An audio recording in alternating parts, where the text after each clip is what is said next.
What's up, A to Z Sports? Happy Friday. Joining you here live on the A to Z Sports Morning Show. I'm your host today, Easton Freeze, joined by my guy, Ryan Roberts. Excited to do another draft-oriented morning show for you all. Hope you guys are having a great beginning to the final day of your week. I know that I am looking forward to today's show because we are going through some buying and selling of draft stocks. Apropos of nothing that might be happening in the real stock market around the world, we are going to be, it's just some brutal timing for us topic wise. We are going to be doing some back and forth. Ryan and I have prepared the shows completely independent of one another. We are flying blind. We are going to have a discussion with each other and with you all today in the comments about some key players in the draft at some different key positions for the Tennessee Titans, talking about whether or not we buy or sell some things about these draft stocks, some risers, some fallers, maybe some players with some off the field concerns, some medical concerns. It's going to be a good time. That's as far as I'm going to go in terms of explaining it, because Ryan and I, we went into this kind of wanting to maybe surprise each other back and forth a little bit. And so it's going to be a good time today. I'm looking forward to it. I'm looking forward to hearing you guys' thoughts in the chat as we go back and forth here. We're going to be asking a lot of questions that you guys can chime in on. When it's an Easton and Ryan day, we tend to just spam the chat with questions. So it's a big audience participation day. Going to be a good time. Ryan, tell the folks what they need to do before we get started.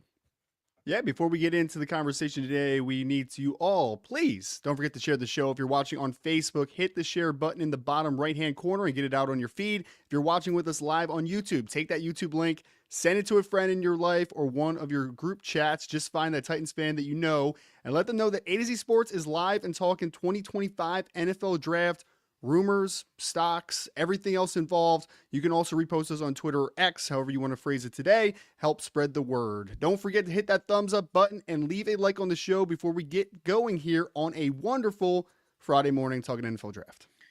Yep, let's get it started officially. Welcome into the A to Z morning show.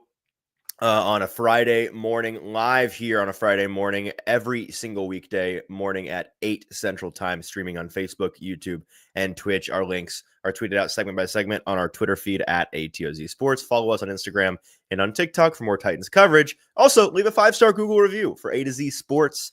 We got to thank our sponsors for making the show happen and for helping out you guys. Wilson County Hyundai. Make Wilson County Hyundai a part of your new car buying experience in Lebanon, or at wilsoncountyhyundai.com. Bone and Joint Institute, the region's destination for comprehensive orthopedics and sports medicine, boneandjointtn.org, and our friends at Bart Durham Injury Law. A crash can change your life forever, but help is just a click away at bartdurham.com. So to get us kicked off here, Ryan, we're going to just jump right into it. And the guy that we agreed to start on, because this is kind of where the idea for today's show came from. If you've paid any attention to the mock drafts this week, some national mocks from folks, the zeitgeist, the hubbub around the top of day two, because that's kind of where we're at right now. Talking about who is and isn't going to be a first rounder, right? Who's going to be available for that mad dash at the top of day two, the first round talents, the slide that you can get on day two as an absolute steal. And the name that I have laser focused dialed in on is Emeka Egbuka. More than once, 3 or 4 times I can think of this week, I have seen him sliding not only into day two, but all the way to 35 where the Titans are drafting, and even beyond 35 into the 40s, the Titans passing on him and him falling to 40, 42, 47. And so the first question that I'm going to ask you and ask the folks in the chat here is, are you buying or selling Ohio State wide receiver Emeka Egbuka falling into the second round in the 2025 NFL draft? Man, it's a fascinating one, and I'll start to pull some of those answers up as we kind of work through and get some more people talking about it in the chat. But Ethan, it's an interesting one, man, because we talk about wide receiver class this year, and we've talked about, I know we talked about it on this show, how it's obviously not as good as it has been like the last 4 of the last 5 years, right? But it's also not as bad as some people are talking about, right? So Totally agree. I, I guess the question is, in some of these mocks, when does the run on wide receivers starts? Because I think that Right. that is pretty dependent on this conversation. If there's a wide receiver that goes top 10, I think that Emeka Ibuka is a slam dunk to be a first round selection. If the wide receiver trend starts somewhere in the teens, I still think it's pretty positive that it will happen. But my question is for you, because I'll get to my buying or selling. I swear I'm going to answer the question at some point here. But my question is for you, what if it doesn't start till 20? Let's say the Denver Broncos are the first team that say, I want a wide receiver. That's the first team willing to make the plunge on wide receiver. Does that change your opinion of Emeka Egbuka at all, potentially in that slot? It's funny you say that because I have written down next on my sheet here. And I was thinking about making it its own question, but we'll just dive into all of it here. This idea that the first receiver after Travis Hunter may not go until the 20s, and that run begins at 21 or 24 or whatever it is. To answer the question, it still doesn't. And I'll go ahead and answer my own question. I am hard selling the idea that Emeka Egbuka is going to make it to 35. I'm certainly selling the idea that he's going to be going in the 40s. And I'm selling the idea that he's going to make it to 33. I don't think that this is going to be a second round draft pick. I think that he is a slam dunk first round pick. I think there's a decent chance he is the third receiver off the board. I think that he will go in the 20s, if not earlier. He's just too desirable of a player, in my opinion, from a coaching standpoint. He's like a teacher's pet type of player that the coaches are salivating over having this guy on their team. He was, when I asked around, the number one clear, most popular answer to the question who was the best interviewer at the combine, who's had the best 30-day visits. It's Emeka Egbuka. He walks out of every meeting room with the teams having left them so impressed with him as a football player, as a football mind, a guy on a whiteboard.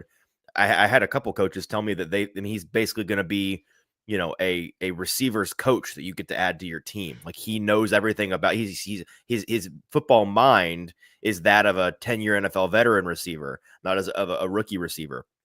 And he's just rock solid. 6'1", 202, got good speed, can play. I think can play in a pinch at all the positions, certainly knows all the positions, dynamic route tree, detailed on as a route runner, understands the details of the position, just period. I don't, I mean, there's a ceiling in terms of his, I guess, extreme traits. Like, he's not the fastest guy. He's not the biggest guy. He is not the greatest contested catch receiver you've ever seen. So he's not this superlative player. And maybe that's kind of what we're, in today's day and age, it looks like in the draft, we're looking for these superlative guys. And maybe that's his biggest sin, is that he's not the greatest you've ever seen at anything, but he's really good at everything. And I think that's going to translate to being a first round pick. Okay. Well, and I'm going to go to the chat real quick, and then I will give my answer to the conversation. So, buying or selling Emeka Egbuka falling into the second round, we have the Zedro. The Zedro. Egbuka would be a steal for us at 35. Agreed that he would be a steal there. Major Key says selling. Titans Kyle says selling. We have a buying from Tyler and Dakota. We have another one from Brendan Rockwell. We have a sell from IR Hoshi. We have selling from Eric. We have a buy from Raz_Biggie. We have a selling from Rashid. We have another sell from Bustin Diamond. We have a buy from Mario. I'll tell you, man, it's kind of split here a little bit. I think Ethan with a sell. We have another sell from the how'd you say it? The Zedro is what I call him. The Zedro. Let's go with that. Yeah, let's go with that.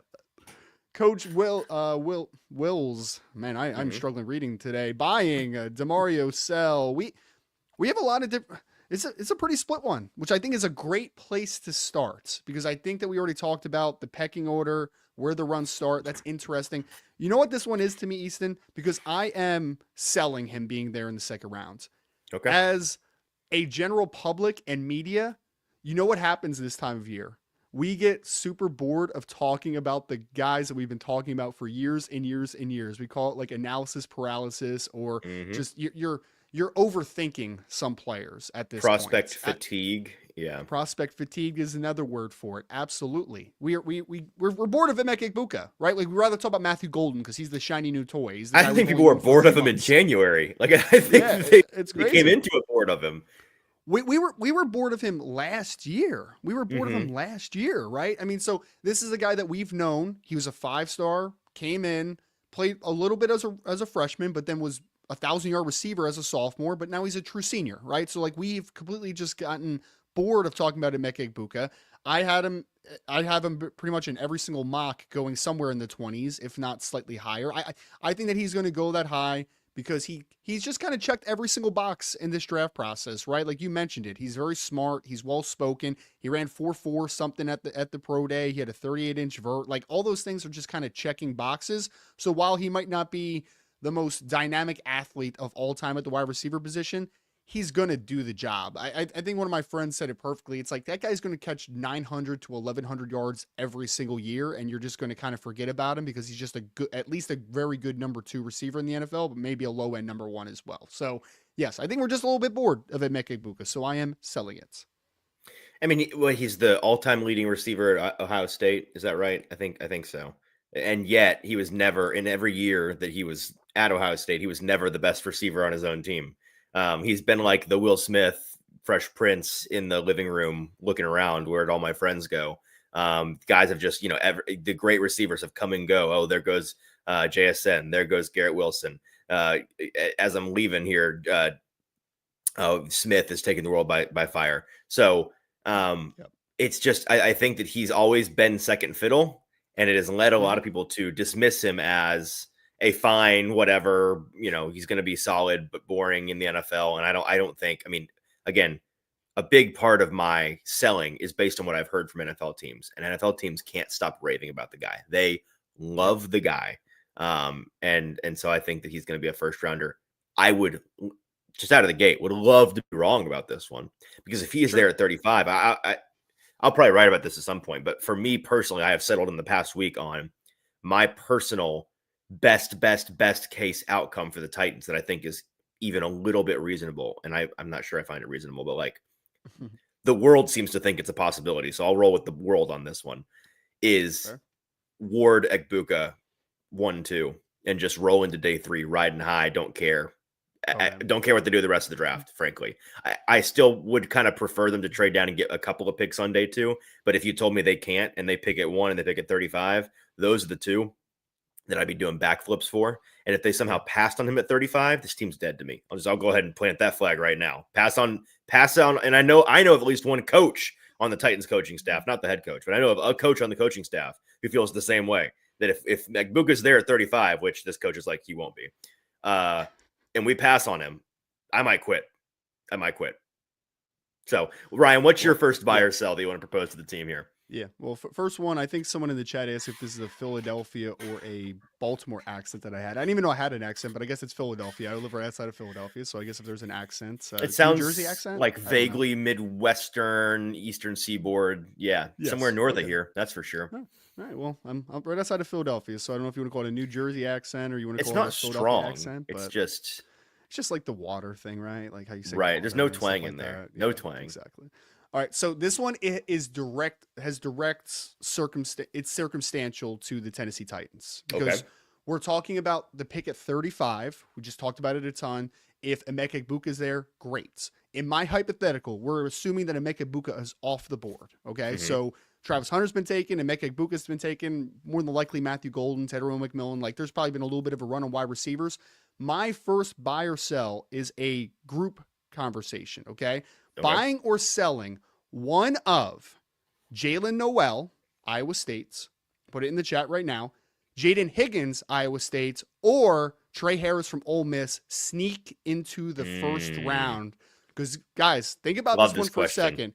If there's a run at wide receiver and one of these players also goes in the first round, at 35, you might have a wide receiver to pick from, but are you as confident in picking a wide receiver there if there's less of a volume of good pass catchers? So buy or sell one of the 3, Jalen Noel, Jalen Noel, I keep pronouncing it wrong, Jaden Higgins, or Trey Harris. One of them ends up going in the first round. Love this question.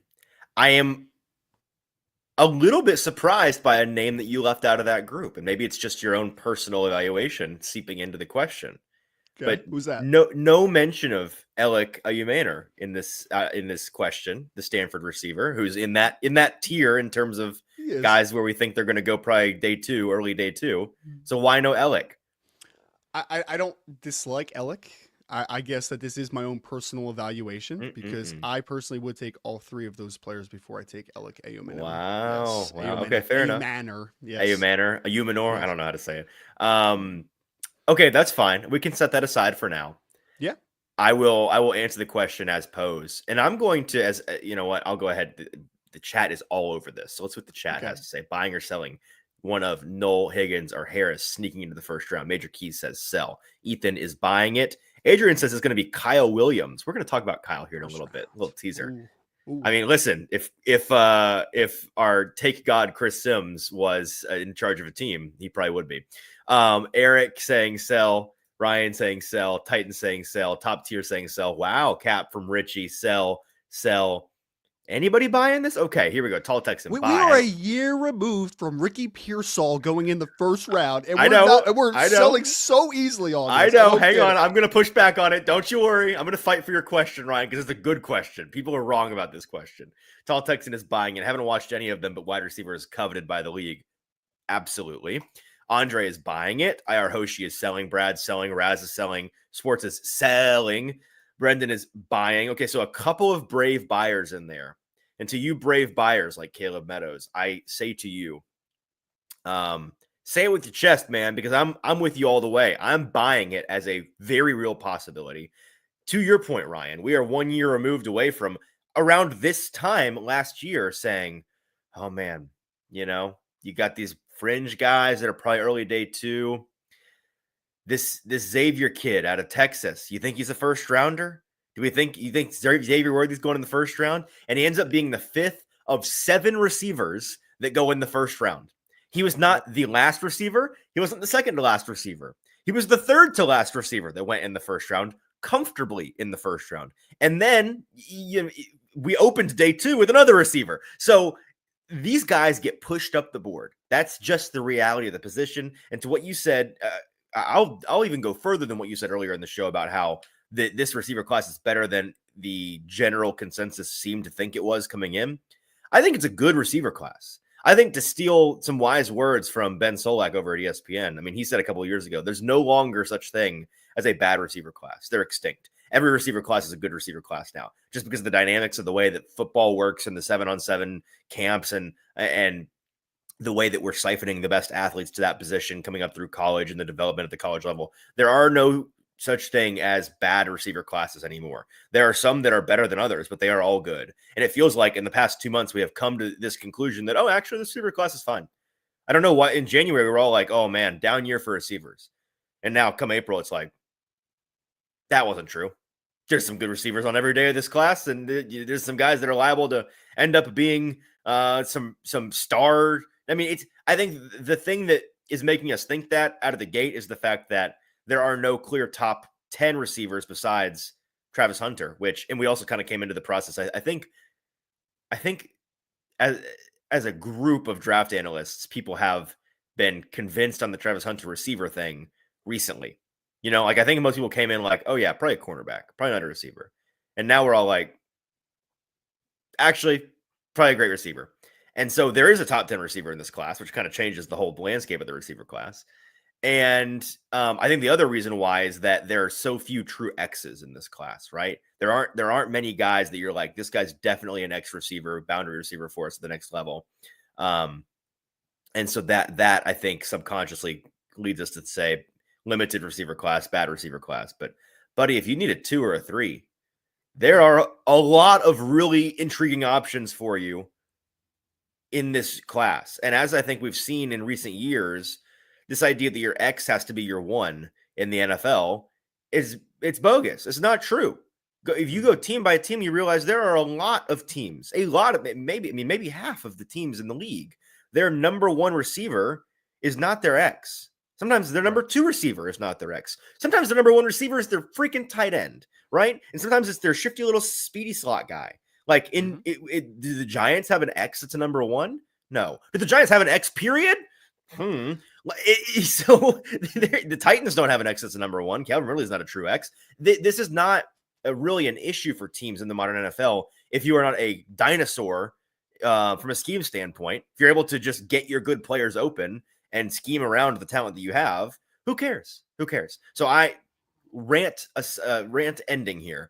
I am absolutely buying that one of these guys is going in, and I'll even take the question one step further and let me just gut check. If I had to pick which one I think it is, I'm gonna say Null is the one that sneaks in there.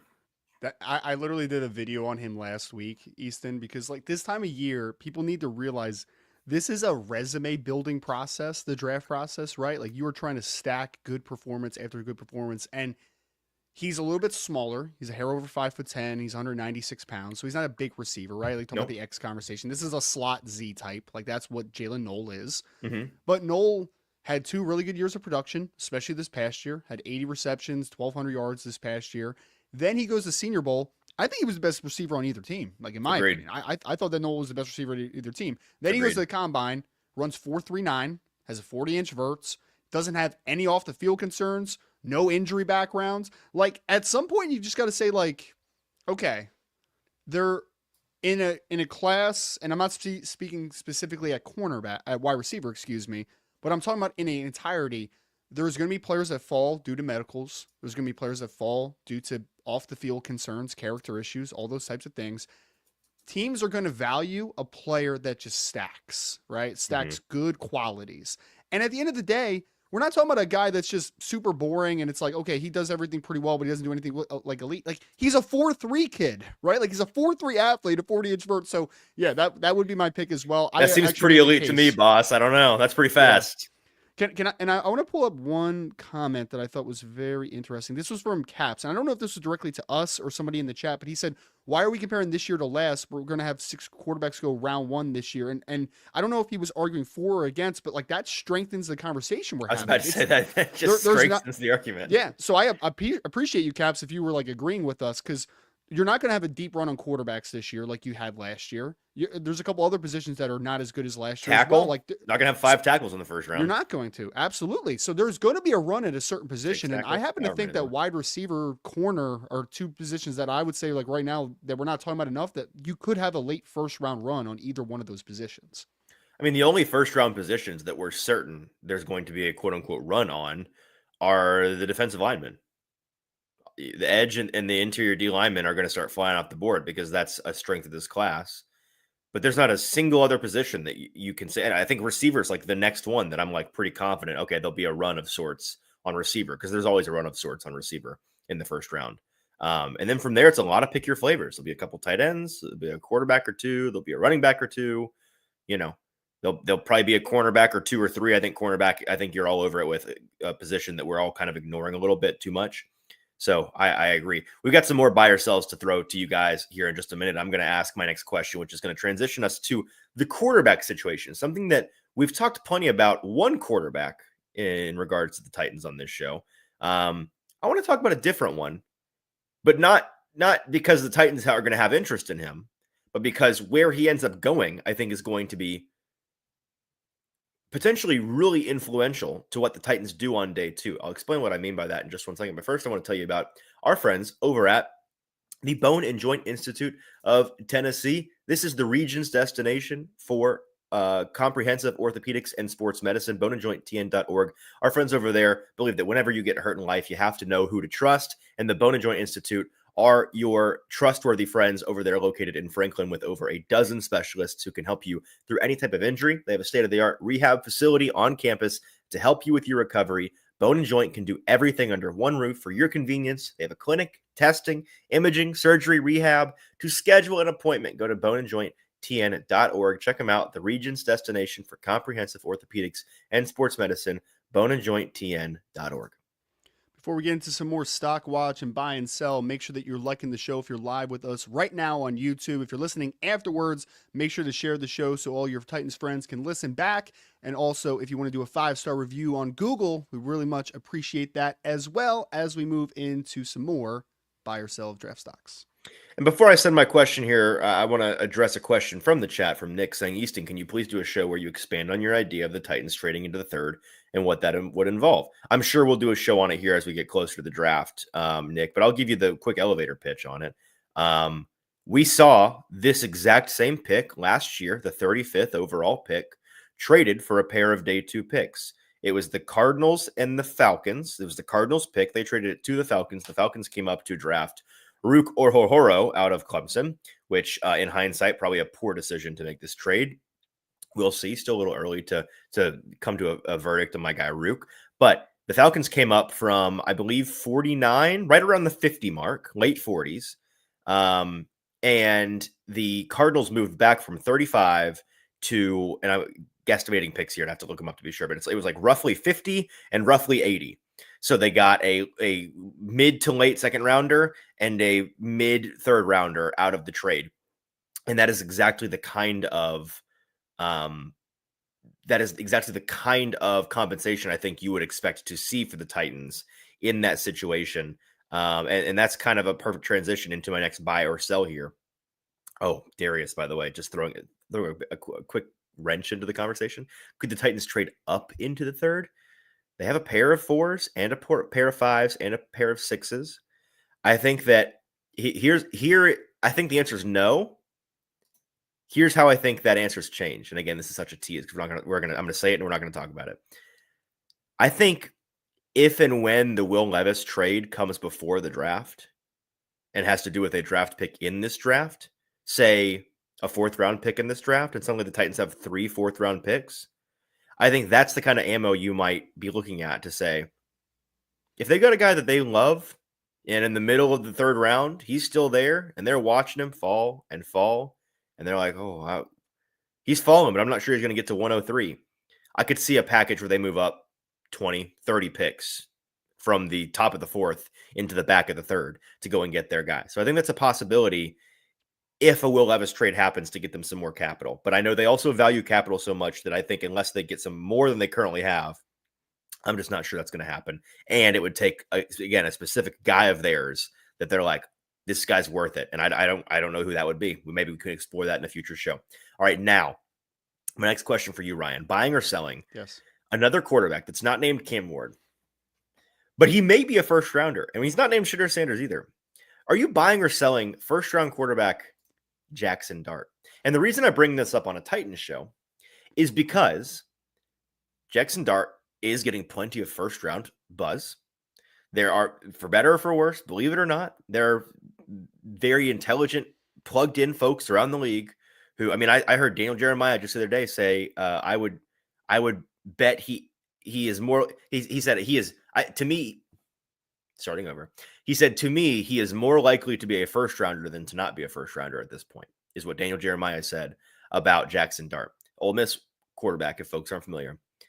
I think this is important to the Titans because whether or not he is still on the board at 35 is significant to the price of a potential trade out of 35 and the interest for other teams in potentially trading up to 35.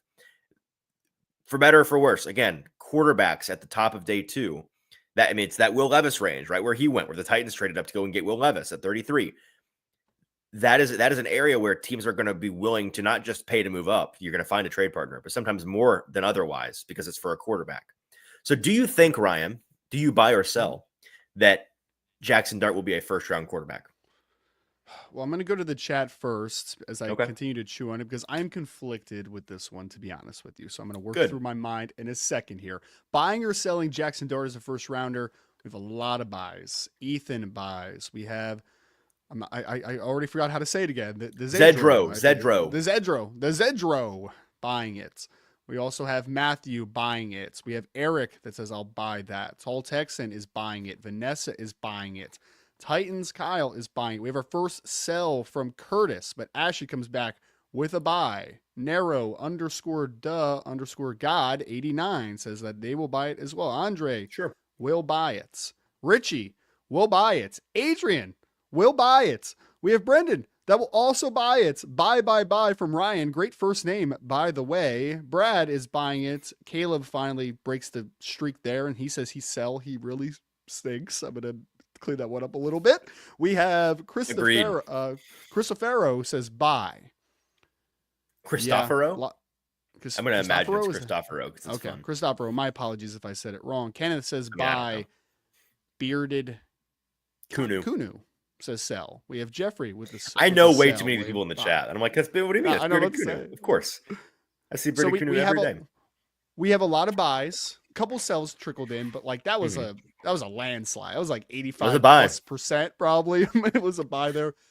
I'm selling it, Easton. I'm selling it. I am. I'm selling it. Tell me why. This is eerily similar to 2022 with Malik Willis and Desmond Ridder. Eerily similar, where everyone is projecting him to be a first rounder, talking about Jackson Dart.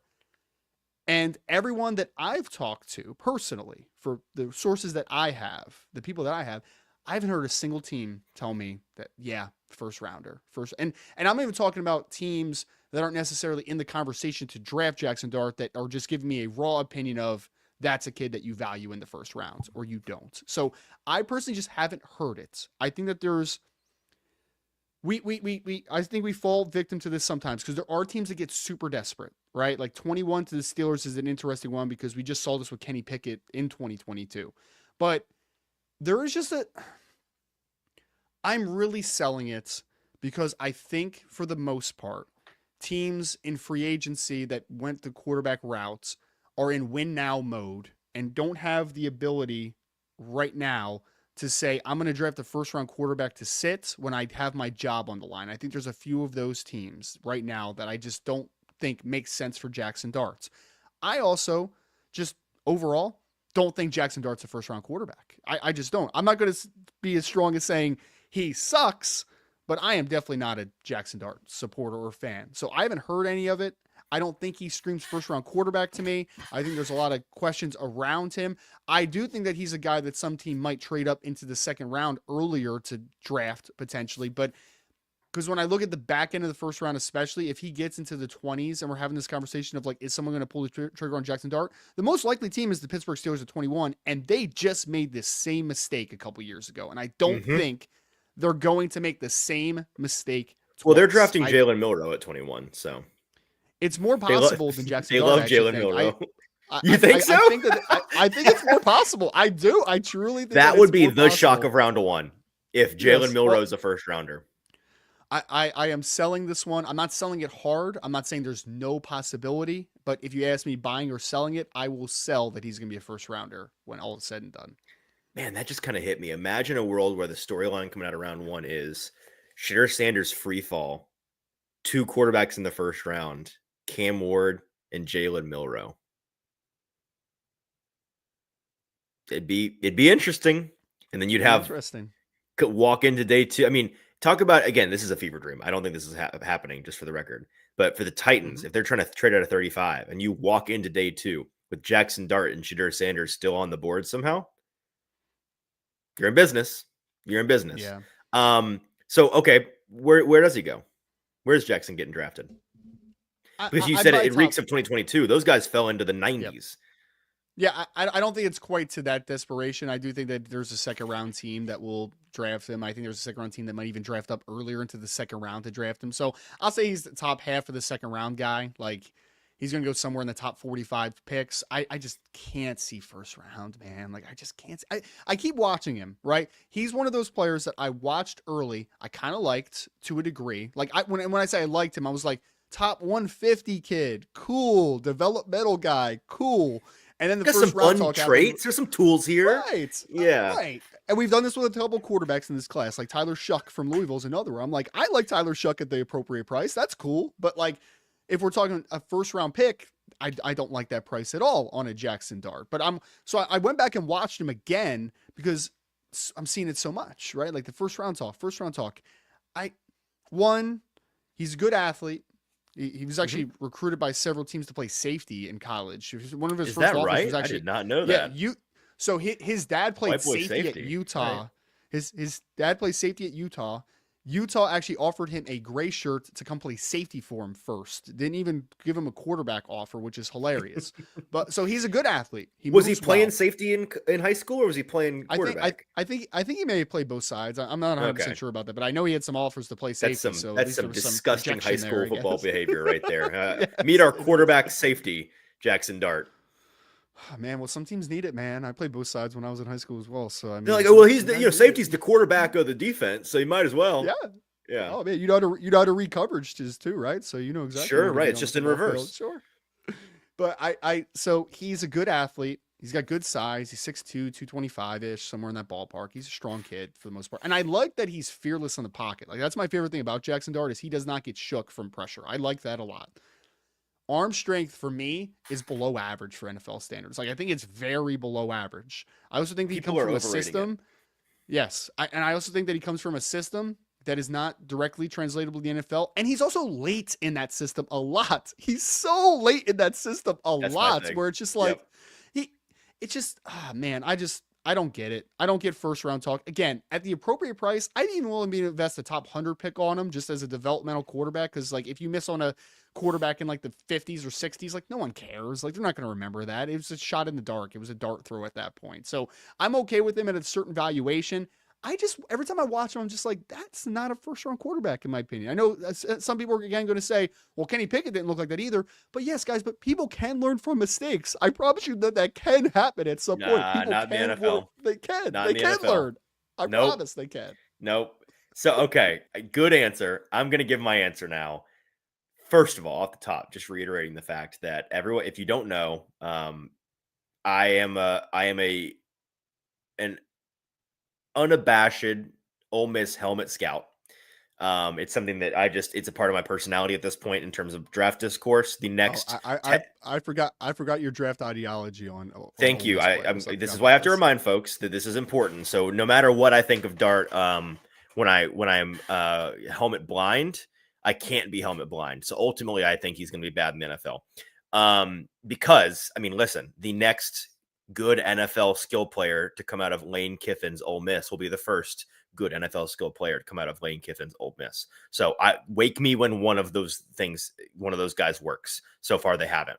And so when people tell me like Jackson Dart, he could be good in the NFL, my answer is, yeah, maybe in 2 years when he can finally wrap his head around an NFL playbook. I don't think that and that's like a little bit of a diss and a little bit strong, but like I actually believe that.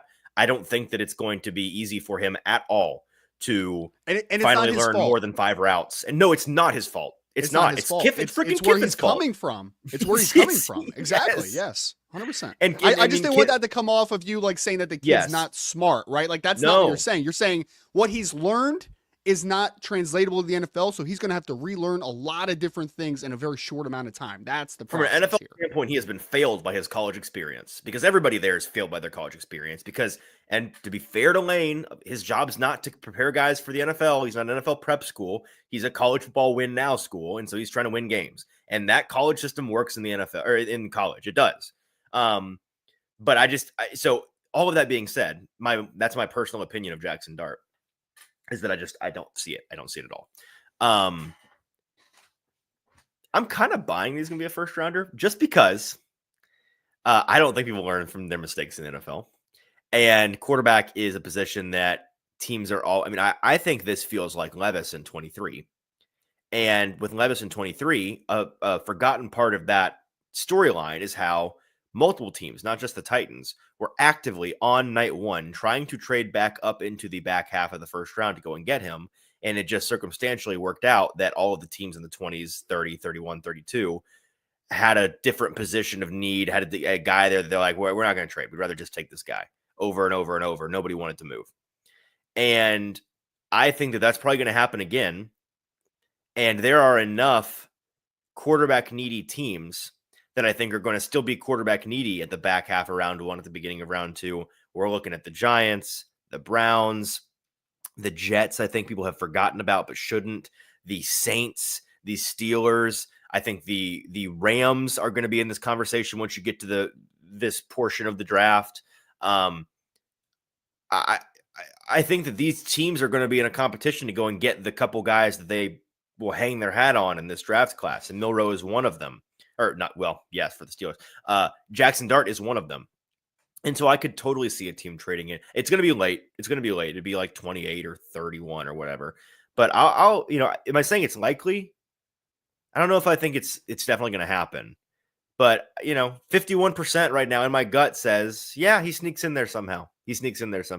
And from a personal draft philosophy standpoint, I'll think it's a terrible decision, but I think somebody's going to make it. I remember not to go off on a tangent here, but I remember when I was over at Believe doing my Believe NFL draft show at the time, Believe Podcast Network. Mm-hmm. And it was the 2022 draft. We were doing instant analysis things with the analysts for different podcasts. And we did the Pittsburgh one after Kenny Pickett went on there, got drafted by the Steelers. And it was hilarious because basically how the format was the Pittsburgh Steelers podcast host would talk about his feelings on the pick. Then I would talk about my feelings on the pick, and we would just kind of wrap it up. And I made this Pittsburgh host so angry, Easton, because I basically poo-pooed on them drafting Kenny Pickett, and he was so excited. He's like, Pittsburgh kids, stay at home, like all this stuff. I'm like, but here's the thing about Kenny Pickett. He's not very good. And he was just so upset at me. But I went back on his podcast a few months ago, and he's like, the problem with Kenny is he's a bad player. Yeah. Yes, the problem with Kenny is he had small hands and he wasn't very good. But yeah, I went back on his podcast a couple months ago, and he was like, I just want to say, you did irk me after that show, but you were 100% right about Kenny Pickett. And I'm not going to say Jackson Dart is going to be the same. I actually like Jackson Dart more than I liked Kenny Pickett in that year, but I'm hoping that some teams make growth, right? Like they learn from mistakes. Isn't that the whole point of life, is to make mistakes and learn from them? Hopefully. We'll see. Probably won't, but this is a hopeful sell of him not going in the first round, because I just don't think that he should be a first round pick. Very quick tangent here from the comments before we move on to your next buy or sell. In your guys' opinion, who should be quarterback 3? This is an unpopular opinion of mine that I've kind of just solidified in the past week. I know that this is like, from a talent standpoint, it's probably like a different conversation with Dart and this guy. But to me, if I was making my board for my team, it'd be Kyle McCord.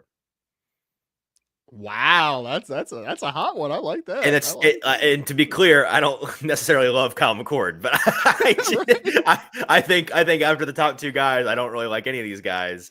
And I'm not going to begrudge anybody that whoever your quarterback 3 is. I know a lot of people that think Milroe is their quarterback 3 just because of the upside, and I don't personally.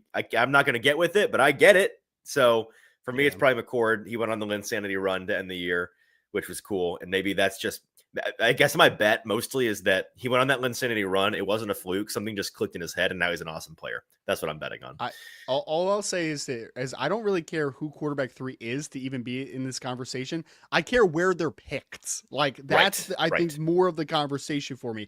I actually kind of like Tyler Shuck from Louisville as a developmental guy. Again, not first round guy. Absolutely not. Sure. But if a team drafted him in the back end of the top 100 to be a developmental guy, at least a high end backup, like I'm cool with Tyler Shuck. I'm cool with Jackson Dart in day 2 as well. I'm not cool with late first round Jackson Dart or late first round Jalen Milroe or late first round Tyler Shuck. I'm not good with any of those guys in the late first rounds. All right, we've got quite a few more buy or sells to get to, and in classic draft topic conversation style, Ryan and I have really stretched 3 conversations into 45 minutes already. So we're going to fly through as many of the rest we have on our lists as we can in the final leg of the show. But Ryan, go ahead and get yours ready while I tell the folks all about our friends over at Bart Durham Injury Law. We are brought to you today, of course, as we are brought to you every day by our friends at Bart Durham Injury Law. A crash can change your life forever, but help us only a click away at bartdurham.com. Your big truck wreck is their fight for justice. They want to help you over there at Bart Durham Injury Law Center 24/7. They can be there to answer your legal questions at 615-242-9000. They believe that you deserve to be paid. Their attorneys are available to meet with you wherever is most convenient, including virtually. So visit their website at bartdurham.com for current news, blogs, and to contact or live chat with them. They've been in business since 1975. They got 50 years of experience dealing with all kinds of automobile wrecks, located in Capitol View, Nashville. They're local. They can fight for anybody in Kentucky or Tennessee that's been in an auto accident. Blair Durham leading the charge over there, Marine veteran, great Tennessean. Check him out, bartdurham.com. Yep, make sure you like the show, folks, before we get into the last leg of this great show, talking about 2025 NFL Draft Stock, also Google reviews, 5 stars. You can give us some constructive criticism, but make sure it's a 5-star review attached to that constructive criticism. Bork Borgenson also said time is relative when you get Easton and Ryan together. Yes, when we talk about drafts, this was fun. Dude, I got like 12 or 13 ones ready just in case like it wasn't moving along this fast, and we've spent this much time on just a few, which is hilarious. My next one, though, let's try to power through because I have like 12. Hyperspeed. Let's go here. Buy or sell. James Pierce Jr., Tennessee Edge, for those that don't know, lasts until the early second round, which might have some Titans relevance in case they want to go edge in the top of the second round for that reason. So I'm putting in the chat now. Buying or selling. James Pierce Jr. lasts until the second round, early second round. We've heard this one a lot over the last few weeks. We've seen several mock drafts that have, from prominent analysts, that have James Pierce Jr. falling out of the first round. There's, for people that haven't followed too much, there's some like maturity, character stuff, nothing legal, nothing of him being a horrible person or any of that type of sort. It's more of work ethic, character, like teammate stuff. Like, does he want to be the best version of himself, and does he want to be a legitimate high-end NFL player? So James Pierce Jr. lasts until the early second rounds.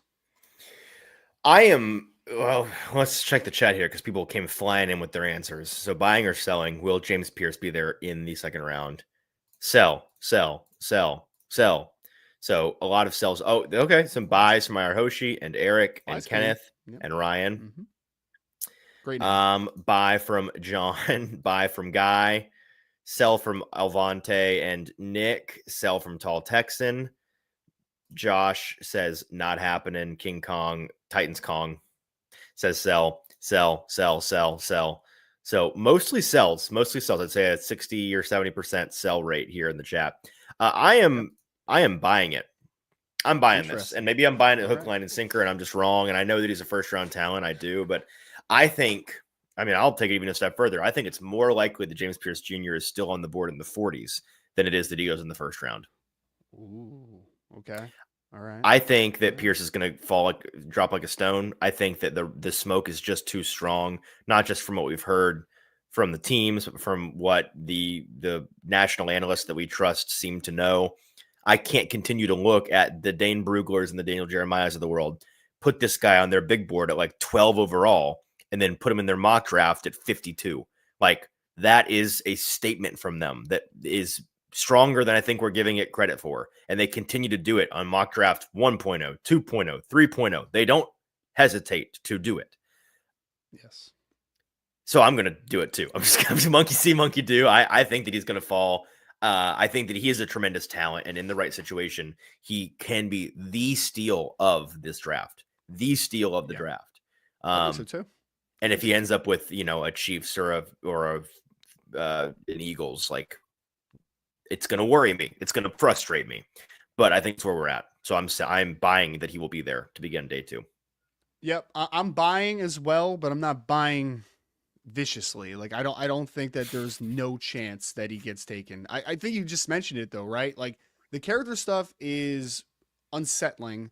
But someone said in the chat it only takes one team. That's true, but also you have to remember the types of teams that are drafting in late first round are teams that usually have really good cultures and that have good, stable pro organizations that maybe could handle a slight character concern. I mean, we've seen the Chiefs over the years just take on bad character often, and usually the character is much worse than what we're talking about now. Like, this is more like work ethic stuff, right? Like, it's nothing legal here, no arrests, none of that type of stuff, none of him just being a horrible person. Like, this is just, does he want to be great, right? And when you get him around maybe a Chris Jones or Patrick Mahomes, like, maybe he'll want to be more great. I mean, there were character concerns about Chris Jones when he was coming out of Mississippi State, if people remember that. So I'm buying it, but I'm not really aggressive with it. I do think there's a reality where one of those teams, the Eagles, the Chiefs, the Buffalo Bills, whoever, decides, I want to take that guy, and I don't care that he has to grow up a little bit. He'll grow up under our tutelage over the next couple of years. But I will buy it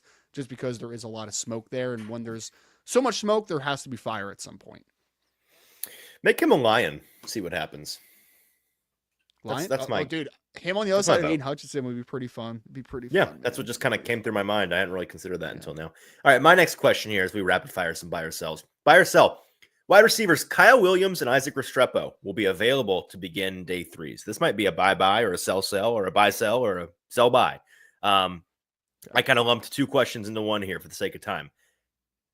Washington State receiver Kyle Williams and Miami receiver Isaac Restrepo. They're not lumped together here because they are similar players, because they are not similar. Xavier.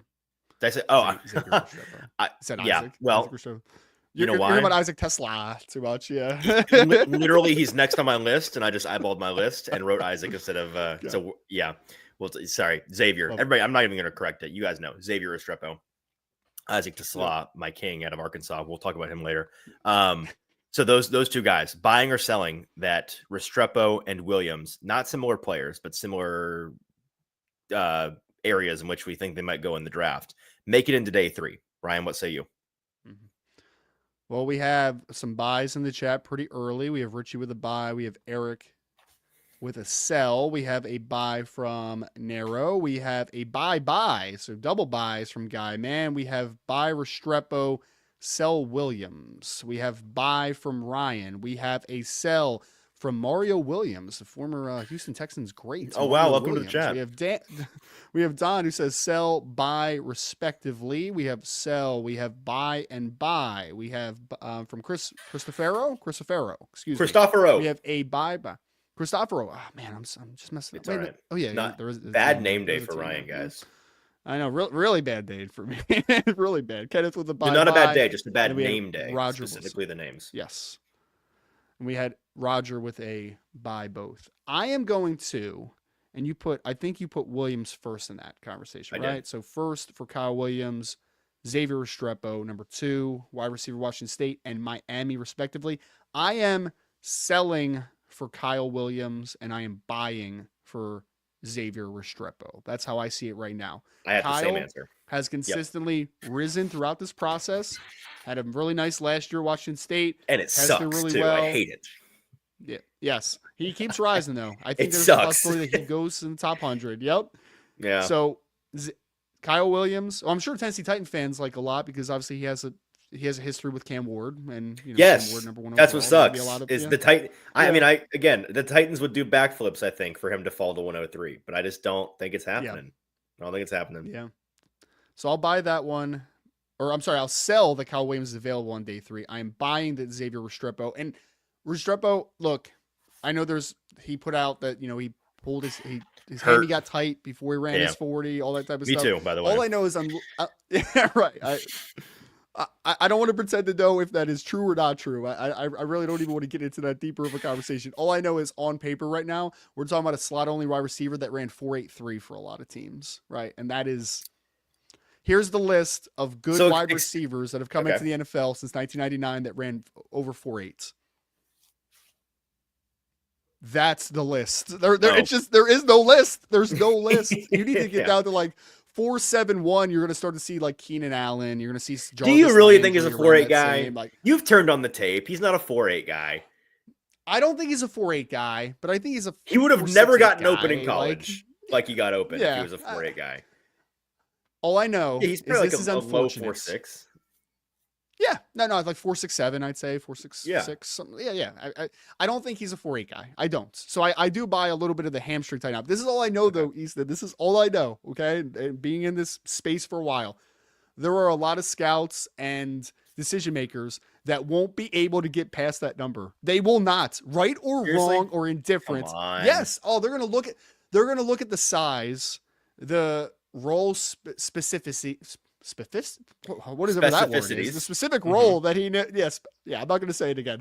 The specific role that he's going to have to play, and the fact that he ran 4.8 at his pro day. They're going to look at all that together, and they're going to say, "I'm not drafting that guy in the top 100." And I think that's what's going to end up happening. So where are you drafting him?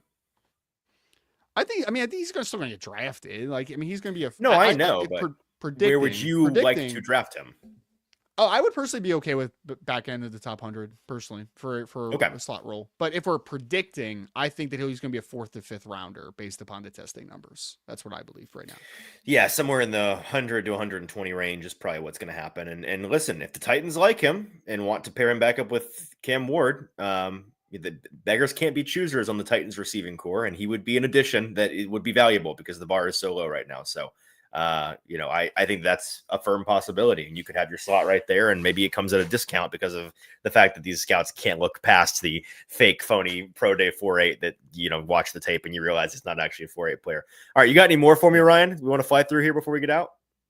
Yeah, I wasn't prepared, so I need to. We can quit. Put them in the chat. Let's just back and forth. Just read the rest you have on your list because I have some more. Okay. All right. Next one I had was buy or sell Tyler Warren, the tight end from Penn State, going top 7. Top 7? Oh, I'm selling top that. 7. Who's taking him? Who's taking him? Who? We've now seen several times mocked from people in the know of Jacksonville at number 5, which I think is interesting. Not saying that's going to happen, but crazy. I am so confident that he doesn't make it past the Jets at 7. I am so confident. Really?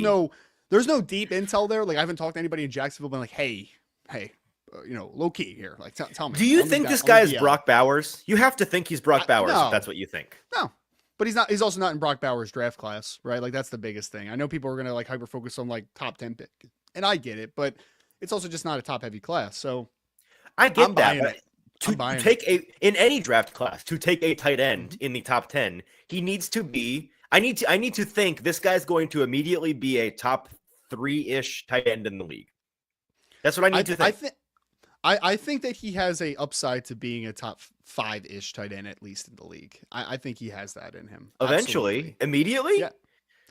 I like him. He's a little bit of the an most older annoying prospect. type of player, man. I know, but I hate this type of because he's the kind of guy that I come out of and I'm watching him play in December and I'm like, I like this guy. This guy's going to be one of my guys. Fun player, going to be a good NFL player. And then the rest of you jokers jump the shark and you're like, actually, he's the best player to ever live. And then you make me the hater because I'm like, I like the guy, but you took it way too far. And going 5 to Jacksonville when they have as many needs as they have is crazy. It's crazy town. And the Jets shouldn't take him at 7 either. They have plenty of needs on their own. Jets 7, baby. Locking it in, writing it in invisible pen just in case he's not there at 7. That's how confident I am in this take, man. I'm confident in this one. Send him to the Colts at 15 or wherever they draft. That's fine. 14. But 7. 14. You're close. 14. Yeah. All right. Every single year, the Colts are drafting 14, 15, or 16 without doubt. Always. They might need a change at some point in something, right? Like something. They should probably maybe you should shuffle some things around in that organization. Might be a good idea. Okay, yes. We're up against time here. Just a couple more. Yep. The Shedeur Sanders slide. Are you buying that he's going to slide? And if so, how far? I think he's going to slide. I think it's more into the teens, and then a team tries to trade up for him. I saw Eric Edholm from NFL.com had it was the Cleveland Browns trading back into the first round to like 15, I think, to draft him there. So I'm all buying the way a up slight to 15. slide. That's a big old trade, man. I know, dude. It was like what 33 to 15 or whatever it is, right? Like it's massive. Like it is. So I mean, you have to believe in him at that point. And I think in that mock simulation, in that mock trade, I also don't think that there was enough for that trade to happen, but like that's a deeper conversation. But I am buying a slight slide. I think he can slide out of the top 10, but I don't think it's going to be like this crazy slide where he's available on day 2 or anything like that. Yeah, this entire process, I've been pretty adamant about how I think he, at the very, very, very least, ends up being a top 9 pick because I didn't think he'd get past the Saints at 9. And I still think the Saints at 9 would be getting a real, I think this breaks perfectly for them if they want to just get their guy at 9. And maybe he's their get out of jail free card with the way that they need to talk about a team that needs some reset. Yep.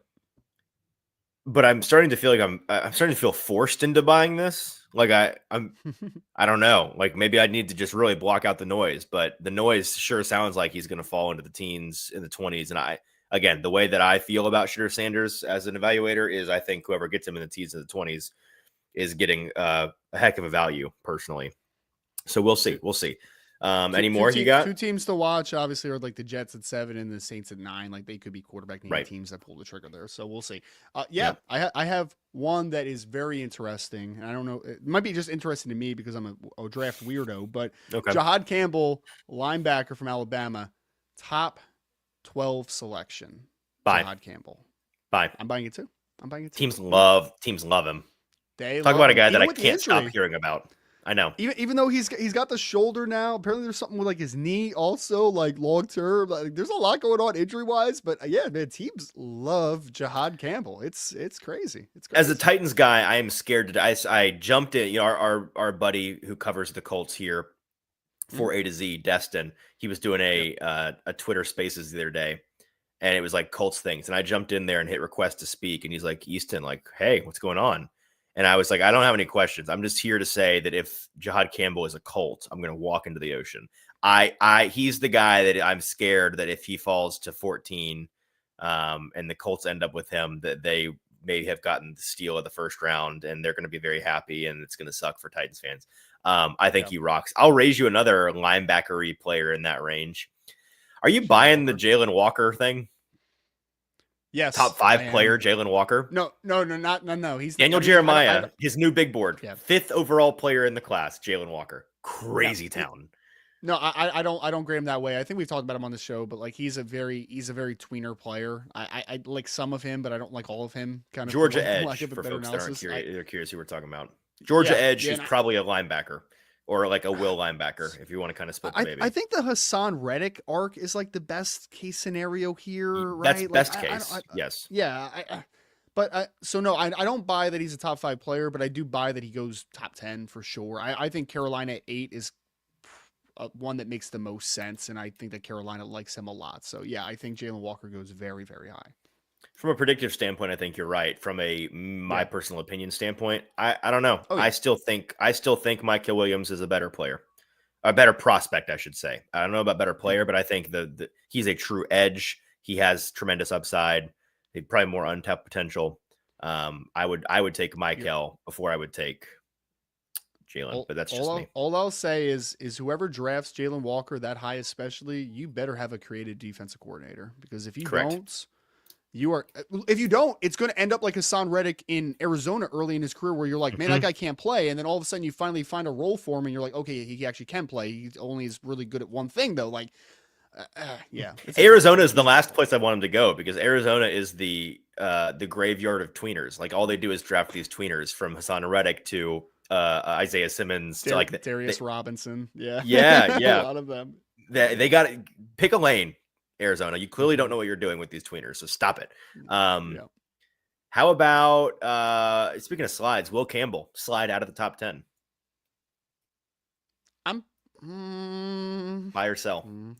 LSU tackle guard Will Campbell. I'll buy out of the top 10, but I don't think it's far past the top 10. So like 11 at San Francisco is 1. Miami picks at 13. I don't think he gets past 13. So I'll buy outside the top 10, but I don't think it's very far outside the top 10. Agreed. So Membu tackle 1. Yeah, I think he's going to be a New England Patriot unless something Patriot at 4. Drastic changes. Yeah. I think you're right. Drastic changes. I think you're right. Too. You got any others? I got a lot more if we want them. Just throw them out there. Josh Simmons, late 20s draft selection. Josh Simmons, offensive tackle from Ohio State. I mean, I'm buying that. I think that's the floor. Yeah. I think it's the floor, but my question, I every time I watch him, I'm like, I think it's offensive tackle 1. Every time I watch That's what I'm saying. Would you be shocked if you're like, if I told you he's the 15th player off the board, would you be shocked? I think that he should be the 15th player off the board. I guess my buy or sell is that he's going to last all the way into the late 20s. I don't think he should fall to the late 20s. Like, that's my conversation points. The character stuff gave me pause the other day when we saw some of that come out. So maybe there's some of that as well as the injury. The character plus the injury equals scared.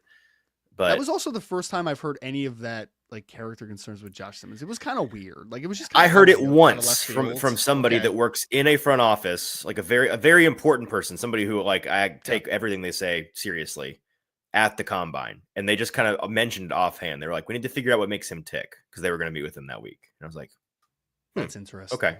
And then I never heard anything about it ever again until this past week when that article came out. So I don't know. Okay. That's fair. How about over under 1.5 running backs in the first round? Basically, is Omarion Hampton a first rounder? Man, it's so dependent on if Genty goes 6 to the Raiders or 10 to the Bears, which a lot of people are projecting, but I'll say over. I personally would not take a Marion Hampton in the first round, like just me personally, but Me neither. if he goes in the top 12 picks, like that seems very, or top 10 picks, which seems very possible, Genty, then a team, like the Denver Broncos or the Los Angeles Chargers or someone like that could pull the trigger. So I'll say over on Hampton or over on 1.5. Yeah, I'm going to say over, even though I personally wouldn't do it either. I think Yeah. It just always feels like receiver and running back, most years, one or two more of those players slips into the first round than we expect. Yep. It's rarely less than we expect. It's usually more than we expect. The last one I had here was, I just wrote down Isaac Tesla. I don't really know how to phrase the question. I just wrote it down. Buy or sell Isaac Tesla. I mean, here's the real question. Going into this process, he was like a borderline 7th round like dart throw, PFA, and now he's like a maybe 5th round player on the like mock draftable database. And it's like, oh, what have I done? Like, oh no. It's your fault. It's your fault. This happens. I mean, maybe I'll take full responsibility. Do you buy him? I guess do you buy him as a player, and in what round do you buy him? Do I buy him as a player? Like, I would be very okay with taking him in the day 3 because he's a height, weight, speed guy that can play special teams if nothing else. Like, I'm cool with that. You know what I mean? Where? What? Where? 4th round? No. Day 3. Okay. I said. I don't know. Like, I know the 4th round is on day 3. Okay. Well, no, I'm just saying. It's the predictive side of the things. Like, where would I be comfortable taking it? Probably 5th or 6th round. But I'd be willing to start having the conversation about Isaac Tesla. I think he could go top 150 though. So like he's I think so borderline 4th, 5th, like somewhere in that ballpark. Like he could be that guy potentially. So yeah, he'll be overdrafted, I think. But if he's still there on the board in the 5th round, I'm going to start. Go get the guy. Gotta get the itch. All right. Unload the bag. What else you got? Anything else? Last one I'll throw out there. I had a couple more, but last one I'll throw out. Actually, this is my last one because I had a Marion Hampton going top 20, which is hilarious. Jahdae Barron, corner from Texas, is the 2nd corner off the board if you view Travis Hunter as a corner. So the first true corner off the board. Okay. Fine. Another player. I mean, we're just naming players that teams won't stop talking about. I heard so much Jahdae Barron talk at the combine. They love the guy. And people that want to cast him as a slot guy. I mean, I think he can play in or out. I don't see him as limited cornerback personally. I think him testing the way he did a lot for him, right? Because I think that was one question that some people had as far as like, is he a 4.5 something guy or whatever? But then he runs 4.39, and you're kind of like, oh, okay, maybe he's a little more athletic than I thought, which is kind of interesting. All right, that's enough buying or selling for today. Ryan and I both have things to get out of here for, but we can't leave before we talk about some good news. So let's get to, as I find the thing, some good news on a Friday.